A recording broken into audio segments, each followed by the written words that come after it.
नमस्ते महिलांनो, आता लाडकी बहीण योजनेचे सर्व आपण हप्ते घेत आहोत, पैसे मिळत आहेत. पण आत्ताच एक तूर्त नवीन योजना आली आहे महिलांनो. आता रिसेंट एक 5 मिनिटापूर्वी बातमी जाहीर झाली आहे. बघा, आत्ताच तुम्ही लक्षपूर्वक हा व्हिडिओ पहा, कागदपत्र गोळा करा आणि या योजनेचा लाभ घ्या. चला तर पाहूया आपण ही योजना कोणती आहे. या योजनेसाठी वय पात्रता 18 ते 55 वयोगटातील नागरिकांना मिळणार आहेत दर महिना 5,000 रुपये. तर हे कशाचे आहेत आणि कोणत्या योजनेअंतर्गत मिळणार आहेत? चला तर शेवटपर्यंत व्हिडिओ बघा, मध्ये स्किप करू नका, तर तुम्हाला अर्धवट माहिती मिळेल. पहिलाच व्हिडिओ आहे योजनेबद्दल आणि पहिल्यांदाच ही बातमी तुमच्या कानावर येत आहे, तर इतरांना जास्तीत जास्त सांगा. तुम्ही आधी पूर्ण व्हिडिओ बघा, समजून घ्या ही योजना कोणती आहे. चला तर व्हिडिओला सुरुवात करूया. भारतातील महिलांच्या सक्षमीकरणासाठी सरकार नेहमीच विविध योजना राबवत असते. अशाच एका महत्त्वाकांक्षी योजनेची घोषणा नुकतीच करण्यात आली आहे. वय वर्ष 18 ते 55 या वयोगटातील विशिष्ट महिलांना आर्थिक सहाय्य देण्याचे उद्दिष्ट शासनाने ठेवले आहे. मुख्यमंत्री एकल नारी सन्मान निवृत्तीवेतन योजना. योजनेचं नाव आहे मुख्यमंत्री एकल नारी सन्मान निवृत्ती वेतन योजना, असे नाव या योजनेला देण्यात आले आहे. भारतात अनेक महिला अशा आहेत ज्या विविध कारणामुळे एकट्या राहतात किंवा कुटुंबाच्या आधाराशिवाय जगत आहेत. या महिलांमध्ये विधवा, घटस्फोटित आणि परित्यक्त्या महिलांचा समावेश होतो. अशा महिलांना आर्थिक स्थैर्य मिळावे आणि त्यांचे जीवनमान उंचवावे या उद्देशाने ही योजना आखण्यात आली आहे. तर या योजनेसाठी पात्र कोण ठरू शकतं? वयोमर्यादा अर्जदार महिलेचे वय 18 ते 55 वर्षादरम्यान असावे.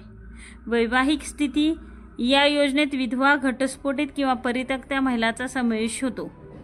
रहिवास अर्जदार महिला स्थानिक रहिवासी असणे आवश्यक आहे. आर्थिक स्थिती या योजनेचा लाभ मुख्यतः करून आर्थिकदृष्ट्या दुर्बल महिलांसाठी आहे. म्हणजे जे आर्थिकदृष्ट्या कमकुवत आहेत अशांसाठी हा लाभ आहे. त्याच्यासाठी लागणारे आवश्यक कागदपत्र काय आहेत महिलांना जाणून घ्या. या योजनेसाठी आपण कागदपत्र थोडकीच आहेत. आधार कार्ड, रेशन कार्ड, जन्माचा दाखला, मूळ रहिवासी दाखला आपण जिथं राहतो तो, आणि बँक खाते, पासबुक किंवा बँक स्टेटमेंटची प्रत. आपल्याला एवढीच कागद आहेत.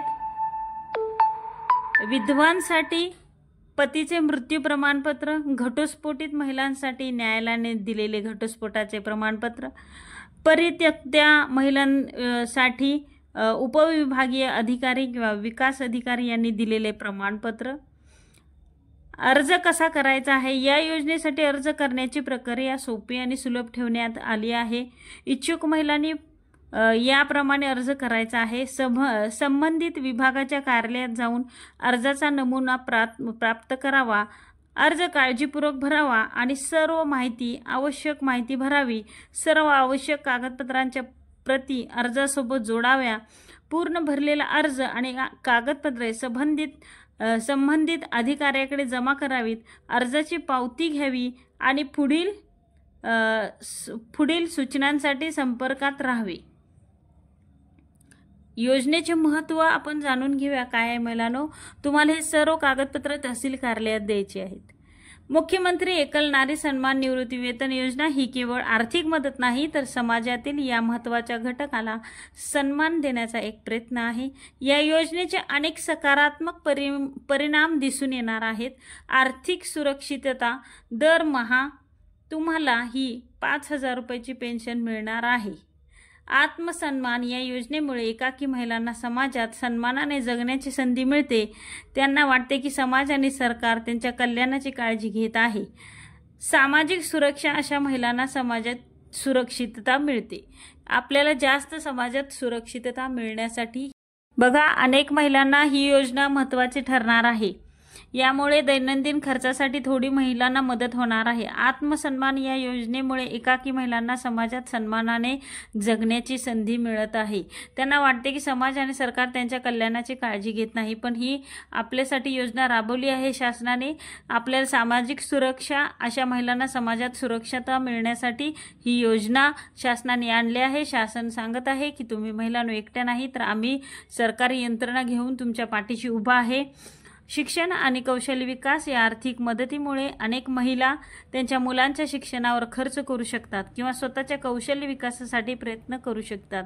आरोग्य सुधारणा, नियमित उत्पन्नामुळे या महिला त्यांच्या आरोग्यावर अधिक लक्ष देऊ शकतात आणि आवश्यक वैद्यकीय उपचार घेऊ शकतात. बघा महिलांनो, शासन विचार करते की जर आपल्याला हा लाभ भेटला तर अधिक आपण शरीरासाठी किंवा आपल्या आरोग्यासाठी पैसा हा घालवू शकतो. आपली काळजी करण्यासाठी आपल्याकडे पुरेसं पैसे असतील मुलांना शिक्षण देण्यासाठी, म्हणून ही आपल्याला शासन योजना देत आहे. जागरूकता, अनेक पात्र महिलांना या योजनेबद्दल माहिती नसते, त्यामुळे व्यापक प्रसार आणि जनजागृती मोहीम राबवणे आवश्यक आहे असं शासन म्हणतंय. या व्हिडिओद्वारे तुमच्याकडे ही एक शासनाची व्यापक प्रसार जनजागृती या व्हिडिओद्वारे करत आहे. नोंदणी प्रक्रिया, ग्रामीण भागातील अनेक महिलांना कागदपत्रे जमा करणे आणि अर्ज भरणे कठीण जाते. यासाठी सोप्या आणि ऑनलाईन नोंदणी प्रक्रियेची गरज आहे. वेळेवर पेमेंट, काही वेळा तांत्रिक अडचणीमुळे पेन्शनची रक्कम वेळेवर जमा होत नाही. या समस्येवर तोडगा काढण्यात येणार आहे. तरी महिलांनो, या योजनेचा लाभ घ्या. सविस्तर तुम्हाला माहिती मिळाली आहे, कागदपत्र काय लागणार आहेत, आणि अजून याच्या पुढचे काही बातमी असेल तर मी तुम्हाला लवकरच देईन. पण तुम्ही हा त्वरित अर्ज भरा, याची माहिती घ्या अजून तुमच्या तहसील कार्यालयामध्ये जाऊन, तुमच्या गावामध्ये जाऊन, आणि या योजनेचा सगळ्यात पहिला तुम्ही लाभ भरा. म्हणजे लाडकी बहीण योजनेचे जसे टप्पे मागे राहिले, 31 ऑक्टोबर मुदत शासनाने देऊन देखील आज अखेर लाडकी बहीण योजनेचे अर्ज भरले नाहीत महिलांनी, त्याचा लाभ घेतला नाही, तर या योजनेसारखं नुकसान होऊ नये तुम्हाला. मग फॉर्म रिजेक्टेड होताल सगळे, शेवट तुम्ही भरले तर तुम्हाला ते नुकसान होणार आहे. म्हणून योजना आली रे आली, तुम्ही त्याचा लाभ घ्यायला सुरू करा, म्हणजे गर्दी होणार नाही आणि तुम्हाला लाभ भेटून जाईल. ज्यांनी कोणी हा व्हिडिओ पाहिलाय, या योजनेचा लाभ घ्या आणि कागदपत्र पूर्ण पूर्तता करून याही योजनेचा सगळ्यात पहिल्यांदा तुम्ही फॉर्म भरा. हा पहिल्यांदा व्हिडिओ बघा आणि पहिल्यांदा योजनेचा लाभ घ्या. आणि मी तुमच्यापर्यंत नवीन बातमी अशीच आणण्यासाठी, नवीन योजना आणण्यासाठी चॅनलला सबस्क्राईब करून ठेवा, जेणेकरून तुम्हाला प्रथम सगळ्यात नवीन बातमी तुमच्यापर्यंत पोहोचेल. ही जास्तीत जास्त आपल्या नातेवाईकांना, आपल्या मुलींना ही बातमी पोचवा. या योजनेचा लाभ घ्या. आपले नातेवाईक, बहीण जे कोणी असतील नातेवाईकांना हा व्हिडिओ शेअर करा आणि शेवटपर्यंत पाहून चॅनल लाईक, शेअर, सबस्क्राईब करा. कमेंटमध्ये विचारा तुम्ही किती लोकांनी हा व्हिडिओ पाहिलाय, तुम्हाला याच्याबद्दल माहिती जाणून घेण्यासाठी कमेंट करा आणि जाणून घ्या. तुमच्या खूप सपोर्टबद्दल मी आभारी आहे आणि असंच नवनवीन तुमच्यापर्यंत योजना आणण्यासाठी चॅनलला लाईक, शेअर, सबस्क्राईब करून ठेवा. धन्यवाद. जय हिंद, जय महाराष्ट्र.